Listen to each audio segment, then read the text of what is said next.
और वो भी एक ऐसी मशीन जिसके अंदर तमाम चीजों का प्रयोग हो रहा है। आज की डेट में आपका मोबाइल फोन हैक होता है, आपका बैंक अकाउंट हैक होता है, तो ईवीएम हैक हो गया तो कौन सी बड़ी बात है? ईवीएम हैक हो सकता है। देखिए, आज मैं एक बात आपको बता देता हूँ। आप उस सदी में रहते हैं जिस सदी में आप धरती से बैठकर चांद तक कांटेक्ट कर सकते हैं। आप उस सदी में जी रहे हैं जिस सदी में एक व्यक्ति एक देश से बैठकर दूसरे देश का बैंक अकाउंट हैक कर लेता है। तो एक मशीन का हैक होना तो एक बहुत छोटी सी चीज है, और वो भी एक ऐसी मशीन जिसके अंदर तमाम चीजों का प्रयोग हो रहा है। आज की डेट में आपका मोबाइल फोन हैक होता है, आपका बैंक अकाउंट हैक होता है, तो ईवीएम हैक हो गया तो कौन सी बड़ी बात है? ईवीएम हैक हो सकता है, लेकिन इलेक्शन कमीशन उस पे बोलता है कि आप हैक करके दिखाइए। मैं इलेक्शन कमीशन को तर्क के साथ एक चीज बोलता हूँ कि हैक तो इस देश में बैंक अकाउंट भी होता है। तो मैं अगर इलेक्शन कमीशन को किसी का अपना बैंक अकाउंट दे दूं, तो क्या election commission hand to hand bank account करके दिखा देगा? हैक नहीं करके दिखा सकता ना। सबसे पहले उसकी पुख्ता जानकारी होनी चाहिए।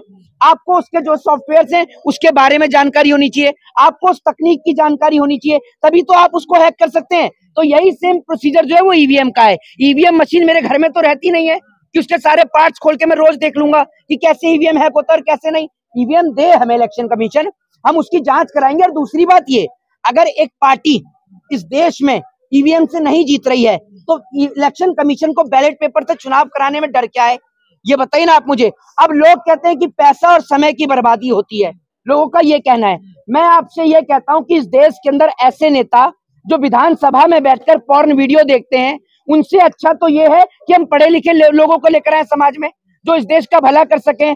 हम उन तमाम किसानों को, उन तमाम डॉक्टर्स को, इंजीनियर्स को, एडवोकेट्स को अपने देश की पार्लियामेंट में बिठाएं जो इस चीज को समझ सकें। आज अगर हमें कृषि मंत्री बनाना है तो हम कृषि मंत्री उसको बनाएंगे ना जिस किसान के पास खेती का अनुभव हो। भाजपा में पढ़े लिखे लोग नहीं है, जो आप कह रहे पढ़े लिखे लोगों को लेकर आए। देखिए, मेरी बात सुन लीजिए, बात पढ़े लिखे होने की नहीं है।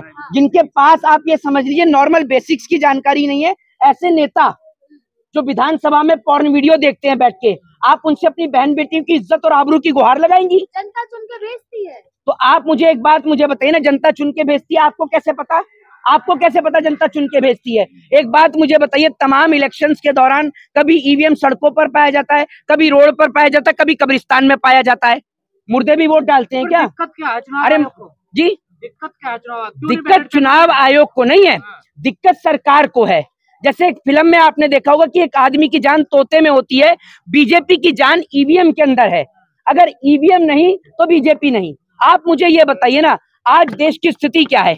आज देश के ऊपर बढ़ते कर्जे को देखिए, देश में बढ़ती महंगाई को देखिए, बेरोजगारी को देखिए, शिक्षा का आलम देखिए। इस देश में क्या है? लोगों को मंदिर और मस्जिद के नाम पर लड़ाकर, जाति और धर्म के नाम पर लड़ाकर कौन इस देश में फायदा उठा रहा है? इस देश का बच्चा बच्चा जानता है कि अंग्रेजों ने इस देश पर कब्जा किया, हिंदुओं को मुसलमान से लड़ाकर, मुसलमान को हिंदू से लड़ाकर। आज वापस से उसी गलती को आप और हम दोहरा रहे हैं। हम आपस में ही तो लड़ रहे हैं। अगर आपस में लड़ने से इस देश का कोई भला होता हो तो आप मुझे बताइए, लेकिन अगर हम लोग यूनिटी के साथ रहते हैं और भारतीय होने के नाते एक साथ मिलकर लड़ते हैं तो देखिए हमारे देश कैसे डेवलप करेगा। लड़ाई हथियारों की नहीं होती है, आज की डेट में लड़ाई है डेवलपमेंट की। लेकिन आप देख लीजिए भारत की स्थिति क्या है, आज भारत की इकोनॉमिकल कंडीशन देख लीजिए। कहीं ऐसा ना हो कि साल 2026 तक ये देश आर्थिक दिवालिया घोषित हो जाए। कोई बड़ी बात नहीं है, क्योंकि इस देश का एक बड़ा तबका मंदिर और मस्जिदों के नाम पर, हिंदू और मुसलमान के नाम पर पागल हुआ पड़ा है। अपने बच्चों को स्कूलों में भेजने के बजाय वो अपने बच्चों को जो है वो आरएसएस में और बजरंग दल में भेज रहा है। आप तमाम लोगों के माध्यम से एक छोटा सा सवाल करता हूं कि आरएसएस, बजरंग दल या विश्व हिंदू परिषद की रैली में जाने से पहले इस कमेंट बॉक्स में उस नेता का नाम जरूर लिखिएगा, उस मेंबर ऑफ पार्लियामेंट का नाम जरूर लिखिएगा जिसका बेटा आरएसएस में जाता हो, सुबह उठकर बजरंग दल में जाता हो या विश्व हिंदू परिषद में जाता हो। तो इसका जवाब है नहीं।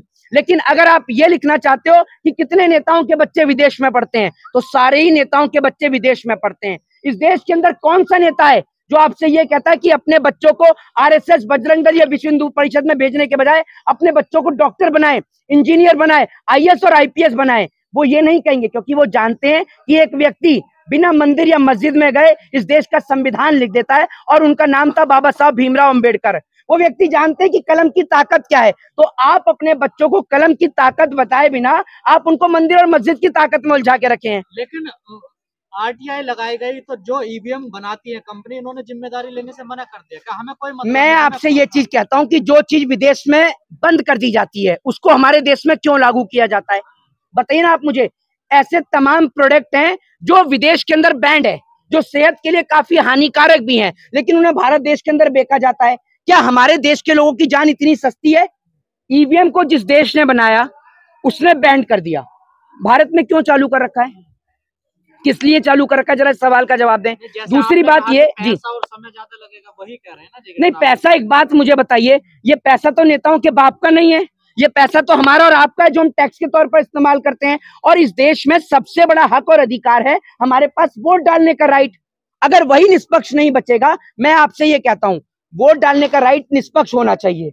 आज समय जाता है तो जाने दीजिए, क्या दिक्कत है? राष्ट्रपति शासन लागू रहेगा, 5 दिन 10 दिन और 15 दिन और सही। पहले भी तो बैलेट पेपर से होता था, तो 10 दिन और लेट चुनाव का नतीजा आएगा, कोई दिक्कत थोड़ी है। आ जाएगा 10 दिन लेट में, क्या दिक्कत है? तो बैलेट पेपर से होना चाहिए, उसमें दिक्कत क्या है? लेकिन दिक्कत इस देश में इलेक्शन कमीशन से ज्यादा सरकार को है। बहरहाल मुझे बोलने की जरूरत नहीं है कि इलेक्शन कमीशन भी किसका है। आयोग की नियुक्ति का भी इन्होंने बदल दिया गया है। देखिए, प्रधानमंत्री, कानून मंत्री विपक्ष से नेता रहेंगे। देखिए, तो मैं आपको क्या कह रहा हूँ, अभी भी मेजोरिटी में कौन है? अभी भी मेजोरिटी में तो सत्ता पक्षी है। अगर एक विपक्ष का नेता अगेंस्ट में वोट कर देगा तो उसकी थोड़ी सुनी जाएगी। मेजोरिटी में तो अभी भी, अब मेजोरिटी तो अभी भी जो है वो गवर्नमेंट के पास में है। तो ये तो सिर्फ एक दिखाने वाली चीज है। बात ये है कि मैं आपसे पूछना चाहता हूं कि भारतीय जनता पार्टी के शासन में इस देश का कितना डेवलपमेंट हुआ जो बीजेपी की सरकार बनेगी? मैं आपसे पूछना चाहता हूं। अगर आप मंदिर को डेवलपमेंट समझते हैं तो भारतीय जनता पार्टी के सभी नेताओं के आवासों को तोड़वाकर सबके घरों पर मंदिर बनवा दिया जाए, हो जाएगा डेवलपमेंट? आप मुझे बताइए ना, अगर आप मंदिर और मस्जिद को डेवलपमेंट समझते हैं तो बीजेपी के तमाम नेता अपने बच्चों को बीसीसीआई से निकालें, हार्वर्ड से निकालें और तमाम बड़ी बड़ी विदेश की यूनिवर्सिटियों से निकाल के सबको आरएसएस, बजरंग दल और विश्व हिंदू परिषद में भर्ती करें, लेकिन ऐसा नहीं कर सकते जी। ईवीएम के बिना नहीं, नीतीश कुमार खुद इसलिए गए हैं। आप इस देश के अंदर अपने भ्रष्टाचार के अंदर नेताओं को शामिल करो, आपके ऊपर ना तो किसी सीबीआई की, ना ईडी की, ना इनकम टैक्स की और ना किसी जांच एजेंसी की किसी की मार नहीं होगी। और अगर मर गए तो ये नेता आपको श्रद्धांजलि देने के लिए भी पहुंचेंगे। तो यही है इस देश का। नीतीश कुमार करप्शन मिनिस्टर, पलटू कुमार, कुछ भी बोल सकते हैं आप उनको, कुछ भी बोल सकते हैं। ये नीतीश कुमार तो गिरगिट से भी तेज रंग बदलते हैं। मोहित जी, बहुत बड़ा सवाल है इसमें, राहुल गांधी का ईवीएम हटाने में क्या योगदान है? मैं आपसे ये कहता हूं, ये देश राहुल गांधी का ही नहीं है। राहुल गांधी उठाए या ना उठाए, ये देश हमारा नहीं है क्या? हमारी भी तो इस देश के प्रति जिम्मेदारी है। और इस देश के बाबा साहब भीमराव अंबेडकर हमें भी इक्वल राइट देके गए हैं। हमारे पास वोट डालने का अधिकार है। हम उस वोट डालने के अधिकार में अगर हमारे साथ में किसी भी प्रकार का, अगर आपको ये लगता है कि छल या कपट होगा, तो हम तो उसका प्रयोग करेंगे ही अपने राइट्स का। हाँ, तो करो ना कार्रवाई, किसने मना करा है? इस देश के अंदर जो इस देश के लिए आवाज उठाई है जिसने, वही जेल गए हैं। अंग्रेजों के जूते चप्पल और तलवे चाटने वाले तो जेल से बाहर आ गए थे माफीनामे लिखकर। हम इस देश के अंदर भगत सिंह को मानने वाले लोग हैं। हाँ, तो आपके गाँव पहुंचा क्या? कौन सा गाँव है आपका? अरे मैं जवाब ही तो दे रहा हूँ, आप कह रही ना गाँव जा रहा है। कौन से गाँव जा रहा है? जरा 4 गाँव के नाम गिनाओ। है, आप एमपी की रहने वाली है? एमपी के कौन कौन सी जगह गए जरा बताओ। हैं? अरे चुनाव आयोग जन जागरूक अभियान चला तो रहा है ना, मैं आप क्या कहेंगे? नहीं, जन जागरूक अभियान क्या करा चलाएगा इलेक्शन कमीशन? कि ईवीएम कैसे काम करता है लोग। अरे मैं ये कहता हूँ इलेक्शन कमीशन से, नहीं, मैं इलेक्शन कमीशन से ये पूछना चाह रहा हूँ कि ईवीएम के पैर लग रहे हैं क्या? ये ईवीएम को भी रात को नींद में चलने की बीमारी है। जो ईवीएम अपने आप चल के कभी सड़कों पर निकल जाता है, कभी कब्रिस्तान में घुस जाता है, इसको भी नींद में चलने की बीमारी है क्या? इसके अंदर भी कोई आत्मा वात्मा घुस जाती है क्या? है? अरे जो सड़कों पर पकड़ा जा रहा है, अब कैसे दिखाऊं आपको? आपको लेके जाके दिखाऊं? आपने देखी नहीं वीडियो? बताइए ना आप मुझे, ये गूंगे हो जाते हैं। चुनाव होगा फिर आप कहेंगे पेटियां लेकर भाग गए, उसमें भी धांधली होगी। बाबा आदम के जमाने में जी रही हैं आप, पेटियां लेकर भाग जाएंगे। इस देश में सीआरपीएफ है। हर चीज का सवाल उठाना है, आपको हर चीज का सवाल उठाना है। आपका मोदी रिश्तेदार है तो अपने रिश्तेदार को कहो कुर्सी छोड़ दे, मैं सवाल उठाना बंद कर दूंगा। आपका पड़ोसी है। अरे इतिहास तो रहा है ना, है? इतिहास तो रहा है ना। किसका इतिहास रहा है? बैलेट पेपर की चोरी, बूथ की बूथ लूटी जाती थी, वही कहा जा रहा है कि फिर से वही होगा। आज तो देश का देश लूट रहा है, वो नहीं दिख रहा आपको? वो नहीं दिखेगा? हाथ में चश्मा लगा रखा है आपने, बैलेट पेपर की बात हो रही कि फिर वही दलील दी जा रही है तो कि ये वैसे होगा, मैं उसका आपसे ये कह रहा हूँ, मैं solution आपसे बताइए ना। अरे एक मिनट, मैं आपसे ये उसका कह रहा हूँ, solution बताइए। मैं आपसे ये कह रहा हूँ ना, कौन सा बैलेट पेपर उठ जाएगा? बैलेट बॉक्स जैसे स्ट्रांग रूम में ईवीएम कैद की जाती है, जिस जहां वोटिंग हो वही लॉक लगा के सील के साथ पैक कर देना चाहिए, और हर पार्टी के लोग वहां बैठे ही रहते हैं, दिक्कत क्या है? दूसरी बात ये है, आप लोग गुलामी करते हैं, आपको बेहतर पता होगा कि 400 आ रही है, 450 आ रही है, और कैसे आएगी? लोगों के पेट में खाने को राशन नहीं है, बीजेपी को पता कैसे चल जाती है 400 आ रही है, 350 आ रही है? जिसके घर में मशीन बन रही है, सब काम उनका हो रहा है तो उनका होगा ही। चुनाव आयोग एक संस्था है इंडिपेंडेंट। अरे भैया, इंडिपेंडेंट संस्था है, सबको पता है। अभी सवाल उठा दिए ना तो अभी मुकदमे ठोकते फिरेंगे, बहरहाल हम मुकदमे से डरते। मैं आपको एक बात कहना चाहता हूँ, अगर इतनी पार्टी की आंधी चल रही है तो डर क्या है? डर क्या है नरेंद्र मोदी को या इलेक्शन कमीशन को बैलेट पेपर से कराने में? बताइए ना आप मुझे। है कहाँ लगेगा यार? नहीं, मैं 3 महीने में तो वैसे चुनाव, मैं आपसे ये कह रहा हूँ कि टाइम, एक मिनट, टाइम अभी कितनी देर में चुनाव हो जाता है? 1 घंटे में चुनाव हो जाता है और आधे घंटे में रिजल्ट आ जाता होगा। 2 महीने लग जाते हैं। नहीं, अभी मैं कह रहा हूँ ना, तो 1 महीना और सही, 7 1 महीना और सही चुनाव के पहले ये मुद्दा क्यों उठा? है? पहले ही क्यों मुद्दा उठा ये? चुनाव से पहले भी उठ रहा है ये मुद्दा। जागे अब आप हैं, आप अभी जागे तो उसका मतलब ये नहीं कि जब आप जागेंगे तभी सवेरा होगा, सवेरा पहले से हो रहा है, ये याद रखिए आप जी। बीजेपी पार्टी मजबूत हो रही है, नीतीश कुमार आ गए पीछे। तो आप जैसे लोग दलाली करेंगे तो बीजेपी मजबूत नहीं होगी क्या? आपके घर का तो राशन उसी से चलता है। अगर नरेंद्र मोदी चले गए ना तो मुझे तो ऐसा लगता है कि देश के ज्यादा पत्रकार भूखे ना मर जाएं, जैसे इनको देखिए। नहीं, चिंता मत करिए, अभी मोदी जी ही हैं। 5 किलो वाले में है। ये 5 किलो राशन में है। हाँ,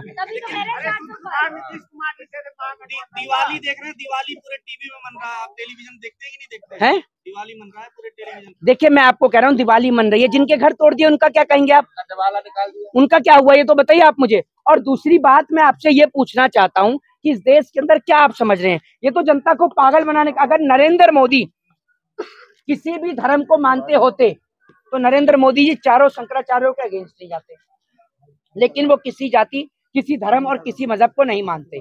ये बात आप याद रखिए।